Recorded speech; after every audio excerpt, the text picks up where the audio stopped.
549 রানের টি-20 ম্যাচ, বলে বলে রুদ্ধশ্বাস। তবে এই ম্যাচে 288 রান টার্গেট দিয়েও হায়দ্রাবাদের আত্মা শুকিয়ে গিয়েছিল জয় তুলে নিতে।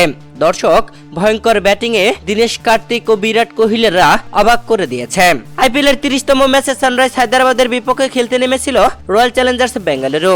আর ম্যাচে সানরাইজ হায়দ্রাবাদ আগে ব্যাট করে পুরো 20 ওভার খেলে মাত্র 3 উইকেট হারিয়ে 287 রান করে।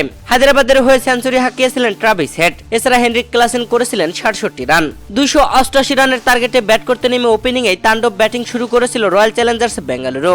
তবে 80 রানের মাথায় প্রথম উইকেট বিরাট কোহলি 42 রান করে প্যাভিলিয়নে ফেরেন। এছাড়া আরেক opener Faf du Plessis 62 run করে প্যাভিলিয়নে ফেরেন। যেখানে 10 ওভার খেলতেই 122 রান করতে 5 উইকেট হারিয়ে ফেলা রয়্যাল চ্যালেঞ্জার্স বেঙ্গালুরুকে টেনে নিয়ে গেছেন দীনেশ কার্তিক। বুড়ো বয়সেও দীনেশ কার্তিক অবিশ্বাস্য ব্যাটিং করেছেন। শেষ পর্যন্ত এসে 19তম ওভারের পঞ্চম বলে 83 রান করে আউট হয়ে প্যাভিলিয়নে ফিরেছিলেন তিনি।